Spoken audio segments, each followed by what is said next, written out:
भारत की लोकसभा में और राज्यसभा में भारतीय राष्ट्रीय कांग्रेस के अध्यक्ष माननीय मल्लिकार्जुन खड़गे जी ने हल्द्वानी का एक मामला उठाया। हमारे देश के दलित समाज के नेता, देश के नेता, सभी जाति धर्मों के नेता भारतीय राष्ट्रीय कांग्रेस के अध्यक्ष श्री मल्लिकार्जुन खड़गे हल्द्वानी आए थे।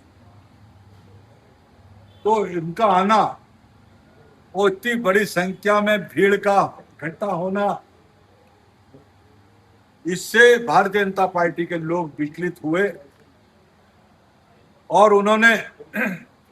जनता में ये कहा कि वहां कोई भीड़ भी नहीं थी, ना कोई कार्यकर्ता था, मैदान खाली था। यहां तक बात सही है या गलत है तो राजनीतिक पैंतरेबाजी है, लेकिन उसके बाद बीजेपी के लोगों ने उस मैदान का, रामलीला मैदान का शुद्धिकरण किया और इस आशय के साथ किया कि जैसे कोई अछूत वहां आया हो। अंबेडकर साहब ने जो संविधान लिखा था, अंबेडकर साहब ने जो संविधान बनाया था, क्या उसमें ऐसी कोई व्यवस्था थी कि हम आजादी, न्याय, समानता और बंधुत्व की बात करने के लिए संविधान बना था? लेकिन भारतीय जनता पार्टी, पूरे देश में लोग कहते हैं कि संविधान को तोड़ मरोड़ के ये पेश करेंगे, ये संविधान को खत्म कर देंगे। मैं इनसे पूछना चाहता हूं, क्या किसी अनुसूचित जाति समाज के व्यक्ति को कहीं सार्वजनिक स्थान पे बोलना, क्या उनने कोई गुनाह किया है? और शर्म आती है मुझे बीजेपी में जो दलित समाज के लोग हैं, जो बीजेपी में हैं, और वो उनके मुंह में दही जम गया है, कोई बात भी नहीं कर रहे हैं,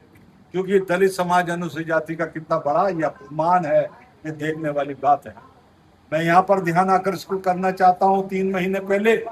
जब शक्ति फारम में श्री पुष्कर सिंह धामी आए थे, उन्होंने मंच से कहा था कि हाँ, मुल्लागिरी नहीं चलेगी। तो ये भारत के संविधान के अनुरूप काम कर रहे हैं, ये खिलाफ काम कर रहे हैं। और जो मुस्लिम समाज के लोग हैं, जो बीजेपी में हैं, या दलित अनुसूचित जाति के समाज के लोग हैं, जो अनुसूचित जनजाति के लोग हैं, पिछड़े वर्ग के लोग हैं, जिनकी अंबेडकर साहब ने जिन संविधान बनाकर उनके हक हकूक और समानता का अधिकार उनको देने की कोशिश की, आज भारतीय जनता पार्टी के लोग मंचों से शुद्धिकरण